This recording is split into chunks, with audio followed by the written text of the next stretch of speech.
दोस्तों, मैं पंडित कमल शास्त्री अपने YouTube चैनल पर आप सबका हार्दिक अभिनंदन करता हूं। आज का यह ज्योतिष का कार्यक्रम तृतीय भाव में चंद्रमा का क्या फल होता है, आइए आपको इसके बारे में बताते हैं। तीसरे भाव में चंद्रमा का होना जातक को पराक्रमी, धनी और बलशाली बनाता है। चंद्रमा के तीसरे भाव में होने पर जातक तीव्र स्मरण शक्ति वाला होता है और करियर में भी ये खूब नाम कमाते हैं।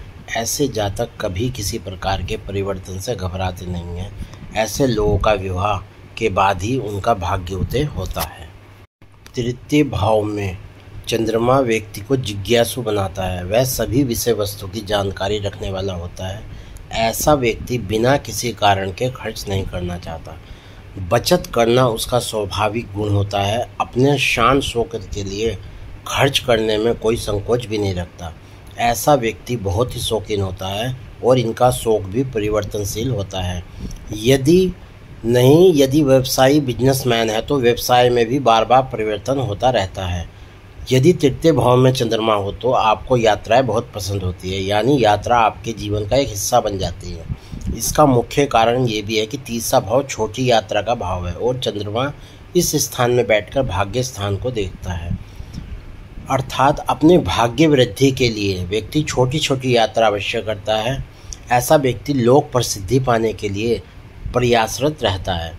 यही नहीं, यह समाज को दिखाना चाहता है कि मैं कुछ और हूँ, अर्थात हम किसी से कम क्यों ना हो, बेशक इसलिए आपको खर्च नहीं करना पड़े। ऐसा व्यक्ति हमेशा कुछ नया करना चाहता है, भविष्य के लिए नई नई योजनाएं बनाता रहता है। ऐसा व्यक्ति अपने विचारों को दूसरे के सामने सही तरीके से रखने में समर्थ नहीं हो पाता है। जिसके जन्म लगन में तीसरे स्थान में चंद्रमा हो वह मनुष्य भाई बंधुओं से युक्त होता है। यह मनुष्य मंद युक्त, बलवान और वीर होता है, परंतु कृपण भी होता है। पड़ोसियों से संबंध अच्छा रहता है, उनसे लाभ मिलता है। जीवन काल के 28वें वर्ष से कीर्ति और प्रसिद्धि प्रारंभ होती है। कुंडली के तीसरे भाव में चंद्रमा की उपस्थिति जातक को लेखक या कवि बना सकती है, क्योंकि ऐसे लोगों में स्वाभाविक रूप से रचनात्मक दृष्टिकोण और आत्म-अभिव्यक्ति के गुण पाए जाते हैं। ऐसे जातकों को स्वयं पर व्यक्त करने और संवाद करने के लिए किसी खास व्यक्ति की अति आवश्यकता होती है।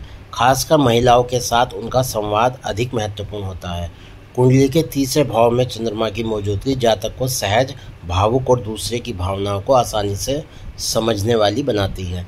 इन खूबियों के कारण आप एक महान योगी या आध्यात्मिक गुरु बन सकते हैं। क्या आपकी कुंडली में भी चंद्रमा लाभकारी स्थिति में है? आइए आपको हम बताते हैं। कुंडली के तीसरे भाव में चंद्रमा की मौजूदगी जातक को बहुत अच्छा, त्रिपान, कुशल बनाती है, योग्य। चंद्रमा एक ऐसा ग्रह है जो किसी भी साथी ग्रह को अपना शत्रु नहीं मानता। मतलब उसके लिए सभी ग्रह समान है, लेकिन बुध, शुक्र और शनि चंद्रमा को अपना शत्रु मानते हैं। इसलिए कभी कभी इन ग्रहों के प्रभाव से आकर चंद्रमा कुछ नकारात्मक भी प्रभाव दे सकता है।